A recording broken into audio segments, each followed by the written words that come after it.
what we've covered so far?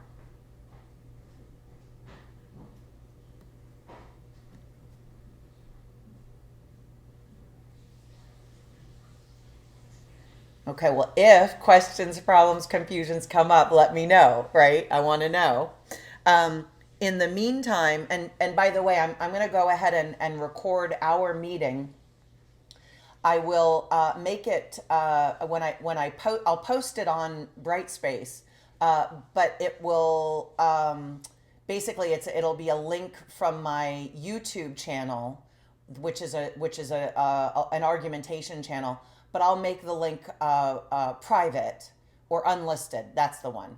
I'll make the video unlisted so that really it's just your group that's going to have access to the link. Okay. That way, if you've missed something or you can't make a class, it should be the case that I record each Friday so that it's available to you. All right. So what I'd like to do is this. I'm gonna bring up the whiteboard because of the fact that I'll be working off of a couple of different displays. Do me a huge favor, and because I can't get every tile, every one of us into the same display. If you have a question or a comment, please don't stand on ceremony and raise your hand. Please just speak out, either verbally or in the chat, which I've got open. Okay. Because I don't want to be yammering on and have you have a question, problem, or confusion and me not realize it. Okay, so important concepts. All right, so and this is, by the way, not in order of necessarily of concepts presented in chapter one, but I hope that it will all hang together if you go back into the come on, Mia, you can use your words. If you go back into the text, okay, so we've got argument, we've got inference or inferential flow. And by the way, the phrase inferential flow is not one, if memory serves, that I use in the text, but it might be helpful to you, so I go ahead and use it kind of when we're in conversation with each other. We've got oops. Sorry, let me back out of that. We've got premise, conclusion, and then statement. Okay, so as a reminder, we know that an argument is a collection of statements. Oh, shoot, guys, hold on just 1 second, and I really, really apologize, but this is an urgent call that I need to take. Hey, Nace, would you mind taking this call? It's from the Little Compton Fire Department. They're setting up leads this time, but I'm in class. Yeah.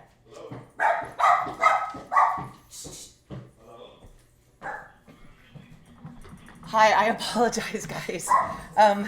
Just so you know, I'm my mom's primary caregiver, and my mom is getting scheduled to get her COVID vaccine, and when I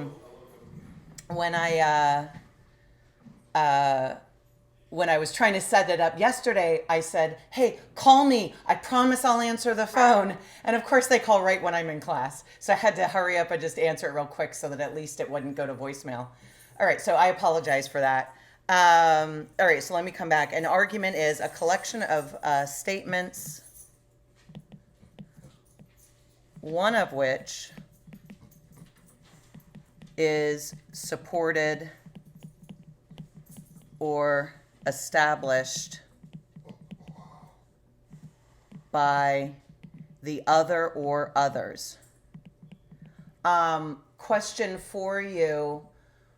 Can you read my chicken scratch. I recognize that my board work, my writing is sometimes illegible. So please, thanks, Imani. Please let me know if you can't make out what I've written, and I'll erase it and clear it up. So an argument is a collection of statements, one of which is supported or established by the other or others. So notice what's going on here. An argument, when presented fully, involves at least two statements, right? The one that's doing the supporting or establishing, and the one that is supported or established. Okay, now when you and I are in our daily lives, we oftentimes, use shorthand. And so, for example, we may we're in argument mode, but we don't fully articulate the argument elements. So we may, for example, make our point such that the evidence is assumed, right, but implicit. It hasn't been made explicit. Or and I'll give you an example of this in a couple minutes, so bear with me. Or we don't do this very often, but we sort of, it's like an insinuation, but not quite the meaning of that word. We provide some evidence, and then we leave the inference unstated, right? So sometimes the work that we do when we're trying to not just determine the parts of an argument, but then also go on to evaluate it, is we've got to flesh it out, we've got to fill it out, so that we leave nothing, if you will, unstated. Okay, so an argument is a collection of statements, one of which is supported or established by the other or others. What distinguishes a collection of statements that's an argument from a collection of statements that's not an argument is inferential flow. In other words, the collection of statements bears. Sorry.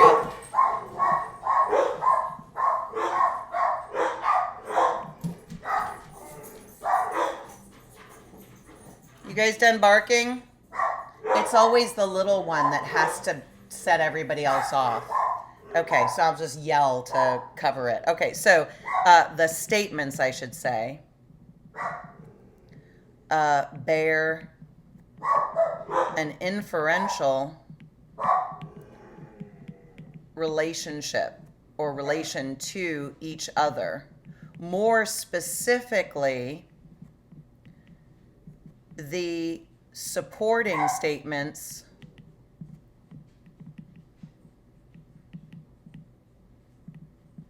imply the supported statement. Another way to put this is that the supported statement is inferred from the supporting statements. And here we go again with my board work being kind of awful. Let me make an asterisk here, and I'll continue the notes down here. The supported statement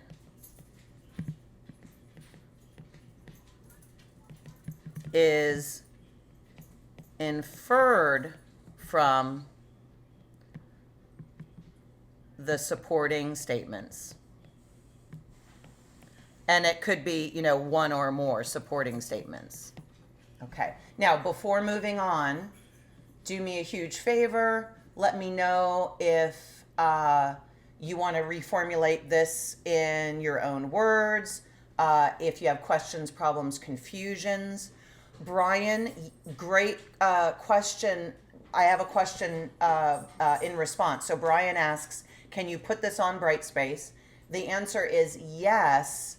I assume that what you mean is not just the video, because I'm recording our session. So yes, I'm putting that on Brightspace. But I assume you mean, will I put the whiteboard notes on Brightspace? And yes, I will. I think what will make the most sense, unless you have another idea is this.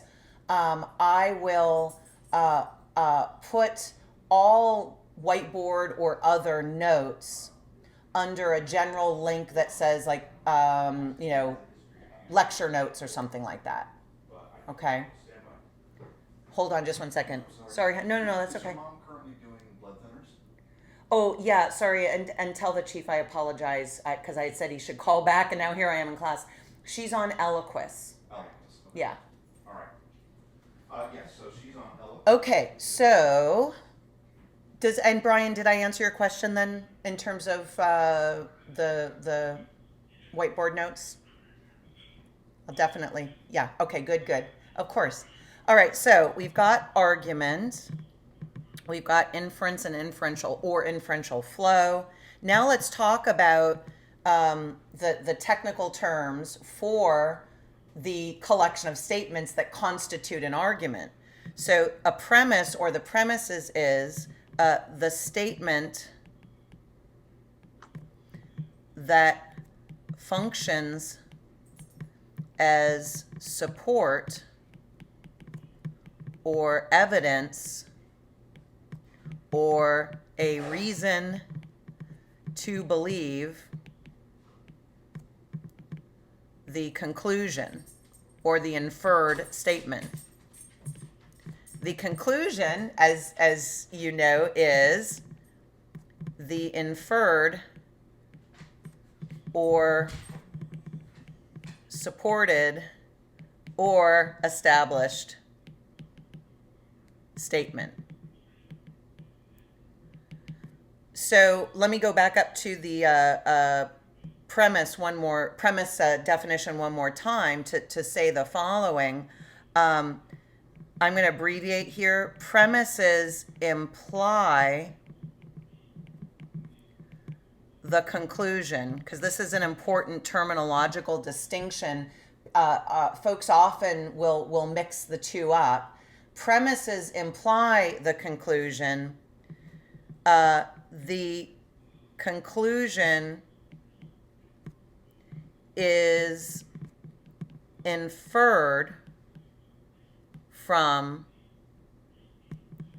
the premises or the premise, which again, I'm abbreviating the plural as PRR. Okay, so this is what gives us that inferential flow that we were talking about earlier, namely that the premises lead us to the conclusion. The conclusion is inferred from the premises. You can also think in terms of the following language. The conclusion is justified by the premises. The conclusion is warranted by the premises. And the idea here, and I don't know if you've been watching the impeachment proceedings. I haven't really had time. I've been in class for the most part, so I haven't always been able to watch. But think about what's going on here. The prosecuting, the prosecutors, right? The impeachment managers from the House. Their task is to establish or demonstrate a plausible link between the goings on January 6th, the violence at the Capitol, and what the then president was saying during the event, before the event, right, and so forth. So they're trying to establish this link so that people say, yes, it's not only plausible that there was this incitation to insurrection, but I'm confident that the evidence establishes it, right? So typically, what you have in an argument is the quest, of course, for establishing with certainty, demonstrating with certainty. More often, what you have is not certainty as in cannot be doubted in any possible universe, but certainty as in the person who now believes the conclusion is convinced. right? So this is a really interesting part of the work that an argument does is um, it is meant to persuade, to convince the hearer, the listener, right, that this is the case. It's not, as I think I've mentioned before, it's not sort of rhetorical persuasion. It's not meant to be sort of emotional persuasion. It's here is what the facts tell us. This is what we should do with the facts. Question, problem, confusion. How are we doing? Yeah, I have a quick question. Hannah, what are you thinking? So I was reading the readings yesterday, and I was wondering whether or not you were going to assign us with a specific strategy. So, like, there are different strategies in which you can formulate your argument. Is that what's going to happen? Like, every week we're going to be assigned a new type of strategy, and you're going to grade us off that? Or is it going to be we get to pick our own? Or is it just going to be like you do whatever style you're most comfortable with? Great question. If I understand, and correct me if I've got you wrong, if I understand what you're saying in terms of a strategy, um, in some cases the strategy is dictated by the system that we're studying. Does that kind of in general make sense? Yeah, like there's one like if not A then B, if A then B, like that one. Yeah, right. Okay, so in some cases, um, the strategy that we use to establish a claim is dictated by the system itself. And I'll give you what I hope is a helpful analogy, but it's not perfect. So suppose that I want to know what your temperature is, because we're going to meet and I want to make sure that you're not running a fever, which is potentially indicative of, COVID infection. So I say, hey, Hannah, come here. I'm gonna take your temperature. But then I pull out a blood pressure cuff. You would say, Mia, you're using the wrong tool. You're using the wrong, loosely speaking, strategy for determining my temperature because a blood pressure cuff does not measure temperature, right? So then I have to, oh, okay, yeah, that's not what I want to do. In a similar way, and this comes back to part of what we talked about in chapter 1, and it also leads us, by the way, to talk more about statements. So thank you for that seamless transition, Hannah. Although I do want to make sure I've answered your question. So the way that we interpret the logical structure of a statement is going to is informed by whatever system we're in. So that's my general response. More broadly, let's think about things this way. Remember earlier I mentioned that some inferences are, and I didn't use this language, but I'm going to use it now, are more or less likely to be correct. Right? So, example, if I have a regular combustion engine car and I put my key in the ignition and I turn the ignition and nothing happens, what's my most plausible inference? Absent other information, is my most plausible inference that, oh dear, gremlins have come and eaten my car again? Or is my most plausible inference, oh, the battery is dead? Right?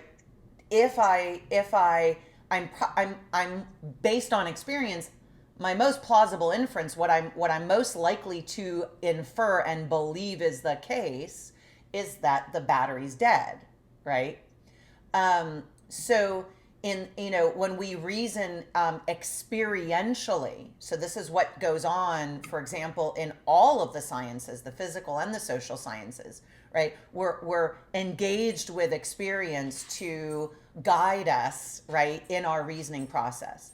There, we're talking about, let's say, analogical reasoning, causal reasoning, statistical reasoning, right? On the other hand, and I'm going to give you an example of this when we go to talk a little bit more about, an incomplete argument. On the other hand, if I add numbers together, 3 plus 5 is 8, right? Now I've got a level of certainty that has nothing to do with what experience teaches me, right? It simply is this intellectual process of understanding what 3 means, understanding what 5 means, understanding what the plus sign and equal sign mean, and then performing the calculation, right? So depending on which system we're in terms of let me rephrase that. Depending on which mode of reasoning we're in, right, we're going to apply different, if you will, interpretations of the sentences we're given. So, Hannah, that's a long answer to at least part of your question. Does that start to help a little bit? Worst of extremes, I say that it hits your brain at a certain frequency that can control human behavior. What do we think? No, yeah, that helped. Oh, sorry, I just saw the chat. Yeah, okay, all right, good. Now, to go back to the assessments, in your discussion forums, yeah, you're going to be writing about concepts and skills within the context of whatever we're studying, right? So right now, at the beginning of the semester, we've got a, sort of an overview of what I was talking about before, namely, first, kind of what an argument is, what the parts of an argument are, the role that statements play in an argument, right? Statements are what constitute an argument. Then we move on to still again in a broad account, we move on to say, okay, well, how can we assess an argument? Well, there are 2 ways we can assess an argument. We can assess it according to the concept's validity and soundness. We can assess it according to the concept strength and cogency. And then, of course, when we're in those modes, we'd say, okay, well, here's what a valid argument is. Here's what an invalid argument is. Here's what a sound argument is, and unsound, and so forth. So then we're in the separation modes in terms of, okay, we're focusing on either non-experiential or experiential reasoning. Then in chapter 3, it's a dive into entirely non-experiential, aka deductive reasoning. And then we spend time in chapters 4 and 5 on inductive or experiential reasoning. And so the discussion forums are associated with those modes, and then more specifically associated with, a given system of deduction or pattern of induction. So piggybacking off this idea of the role that statements play, we know, so statements are what constitute an argument. A statement is a sentence that is true or false. That is a sentence that has a truth value. Okay, so we have loads of sentences. We've got questions. We've got commands, right? We've got exclamations, right? So question: how are you today? You don't respond to that question. False. That's not the right sort of response. It's not how we view a question. If I say shut the door, you might refuse to do it, but shut the door is not a sentence that is either true or false. It might be true or false that I say shut the door, right? But so a descriptive or a prescriptive sentence, so I shut the door is a descriptive sentence. I should shut the door is a prescriptive sentence, but in each case, you'd say it's true or false that I shut the door, right? So arguments aim at establishing the truth. So what we need to make an argument is sentences that have truth values, and then those are what we typically call a statement, For our purposes, we're going to use the following terms interchangeably: statement and proposition. Okay? All right, so here's what I'm going to do to make sure that I do this right. I want to save. Okay, save. Thank you. Okay, so now hold tight because I'm going to stop my share of my whiteboard and then I'm going to start a different share. So bear with me.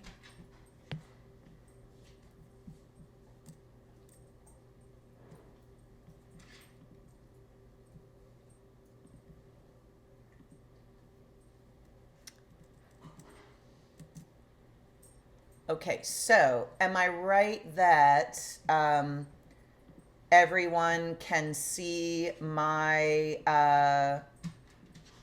my web browser right now? It's on the launch Zoom. It's on a launch Zoom page.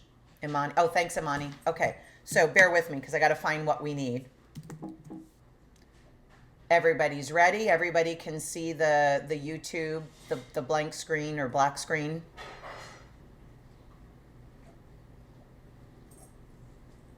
I'm gonna take silence as approval.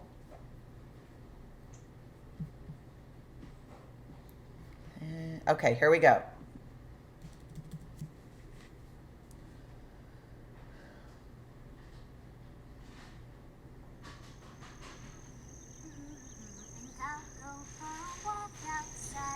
The summer sun's calling my name. I hear you now, I just can't stay inside all day.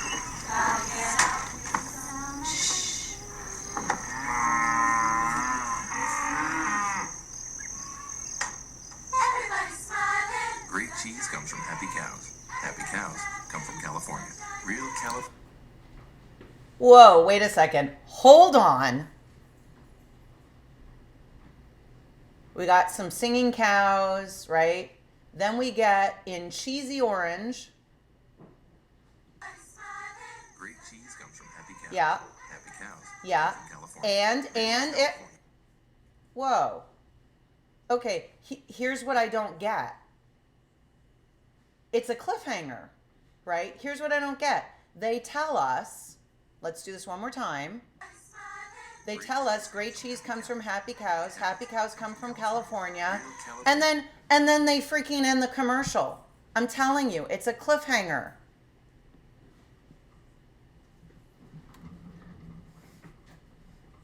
Or is it?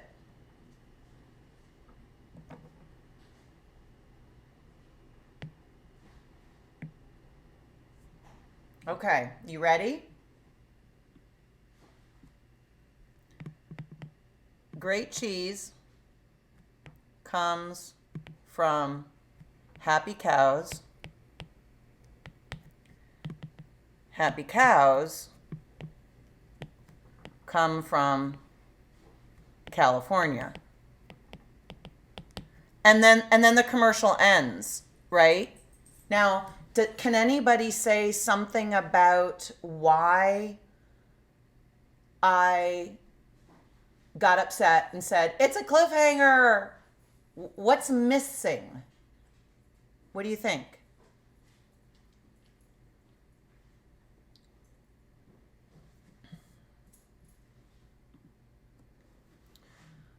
Brian, right, they give us a at the very end of the commercial, they give us that, California cheese board or whatever it's called. You're on the right track, Brian. I think you can be even more exacting. Right? So look at, can everybody make out what I've written? They aren't connecting there. Okay. So Jake is also on the right track here. Amanda's is even more explicit, that what's missing is the conclusion. And you're right, in the case of it being a commercial, a verbal conclusion. Okay, so Brian, Amanda, Jake, everybody, tell me what's missing. If great cheese comes from happy cows and happy cows come from California, it follows that. Tell me. Great cheese comes from California. Woohoo! Maggie, thank you so much. So, great cheese comes, from California. Now, some people might say, hey, wait a second. Come on.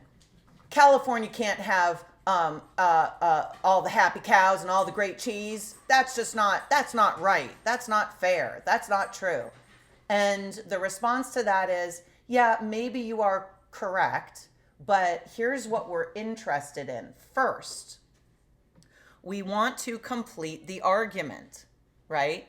So we're given two pieces of evidence, and what was missing was the conclusion, which you folks kindly provided. Maggie gave it to us explicitly. Let's talk a little bit more in a second about what that involves, giving the explicit conclusion or providing the explicit conclusion. But what you did was you drew the inference. In other words, think about going back to the definition of an argument as this collection of statements, right? One of which is supported by the other or others. The evidence, premises 1 and 2 here, lead you. They didn't provide the conclusion. By an intellectual act, you provided the conclusion. And an intellectual act, P.S., that has nothing to do with great cheese, happy cows in California. For example, I don't know about you, but I don't know what a happy cow looks like. I mean, maybe I've never even met a cow, let alone a happy one. Heck, you guys, I'm a philosopher. I don't know what happiness is. But none of that matters, right? Because here's what's going on. And I'm going to give you, so now going back to the great question Hannah asked about, how we're supposed to be presenting material. First, notice how we laid out the reasoning, right? We put our premises one on top of the other, and then I drew a line and wrote the conclusion. That's one way to present reasoning, as opposed to writing it out in prose form. When you organize your reasoning in a way similar to, if not identical with what I've provided, you're able to more clearly see the pattern or the structure. Here's one way to treat each of these sentences. Okay, so remember going back to chapter 1, I talked about connectives, right? That's one way to analyze an ordinary English sentence in logical terms. I'm about to give you another one. So, all great cheese is cheese that comes from, back up just a sec. I used a C and I shouldn't have. All great cheese is cheese that comes from happy cows. I'm abbreviating happy cows. All happy cows are, or is, sorry about my grammar, everybody. All great cheeses are cheeses that come from happy cows. All happy cows are cows that come from California. Notice what happens, right? The repeated term, HC, drops out. So we end up with all great cheeses are cheeses that come from California.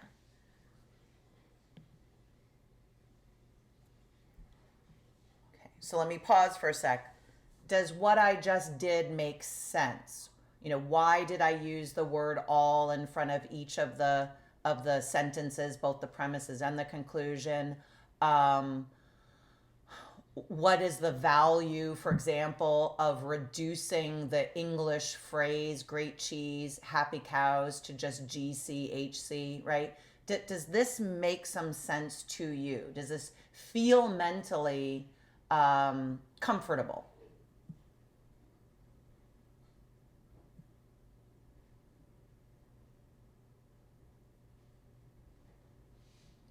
Okay, Jake is saying yes, exclamation point. Is anybody uncomfortable? Don't be shy. This is, don't forget, folks, this is our place. This is one of our places. Thank you, Brian. This is one of our places to say, hey, Mia, I don't know what you're doing, or I'm confused, but I'm not sure what I'm confused about, right? You don't have to have a fully articulated idea, but don't be shy about saying, not sure what's going on.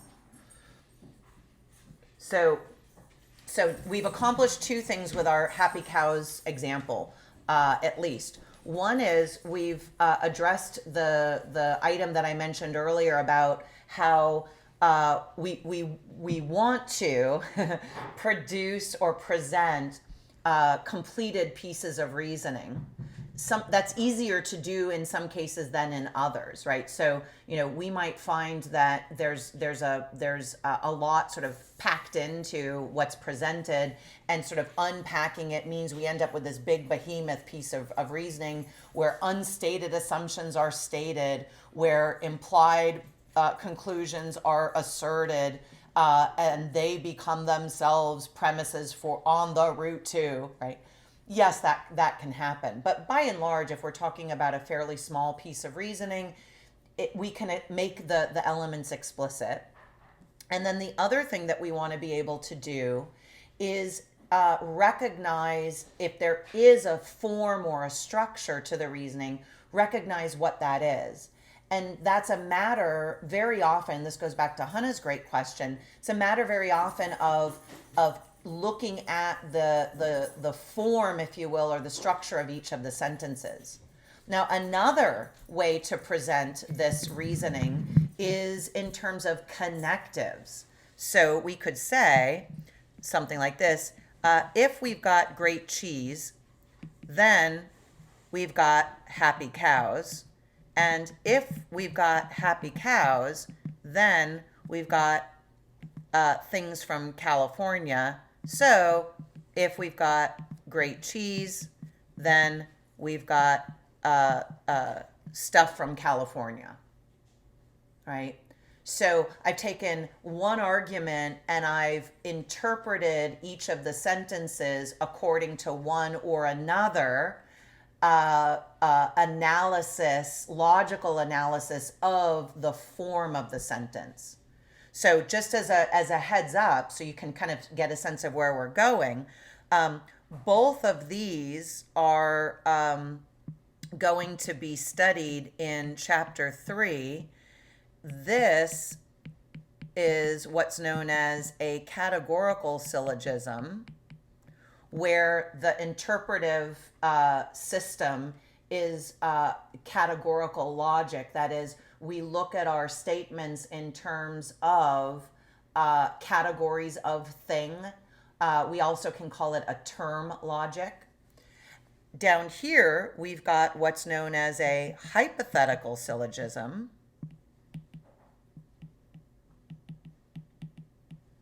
And this is a syllogistic form that's presented in the deductive system known as natural deductive, where the sentences are interpreted according to a propositional logic interpretation. Now, if you hear all these words and you're like, oh my gosh, Mia, you're just, what are you talking about? Don't stress. We're not there yet. But the idea is that we're our big ticket study is argumentation. We're making our way toward kind of sifting out so that we can focus on, in the case that you've got here, structure, and structure according to one or another system of what's called deductive logic. Okay. Here's something else I want to mention before pausing. The direction that we're going is this. Once we've got an understanding of identifying that we've got an argument, identifying what is the premise or what are the premises, what is the conclusion. So P.S. everybody, think about indicator words and phrases. Those will alert you to when the argument is robustly presented. What is the conclusion? What are the premises? Always look for the point of the thing. right? But so what we're doing first is we assemble, organize, restructure, reformulate our argument. Then the next goal or the next assignment that we want to complete is evaluating the thing. So the question becomes this: is this argument valid? That's one evaluation concept. Another evaluation concept is it strong? So we're going to table that second evaluation concept until we meet again. But think about this now, right? So once we know what an argument is and we know how to identify its parts and we know how to organize it, the next question is, okay, is the argument any good? In other words, do the premises do the job of supporting or establishing the conclusion? And we can answer that question in terms of whether or not the argument's valid or whether or not the argument's strong. I'm asking specifically, in this case, if the argument is valid. So what we want to think about is what makes an argument valid. Okay, so let me stop my screen share, but let me save this thing first. Okay, saved. So in the little brief time we have left, questions, problems, confusions, what does everybody think?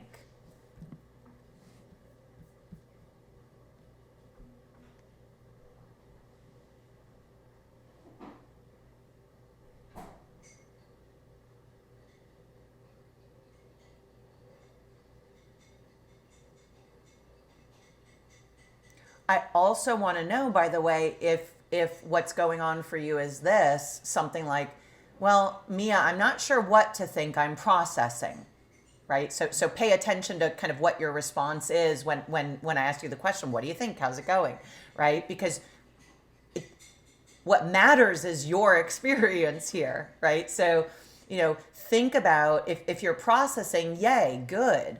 How do you go about processing stuff? Do you practice a lot? If so, don't forget there's loads of practice in the workbooks.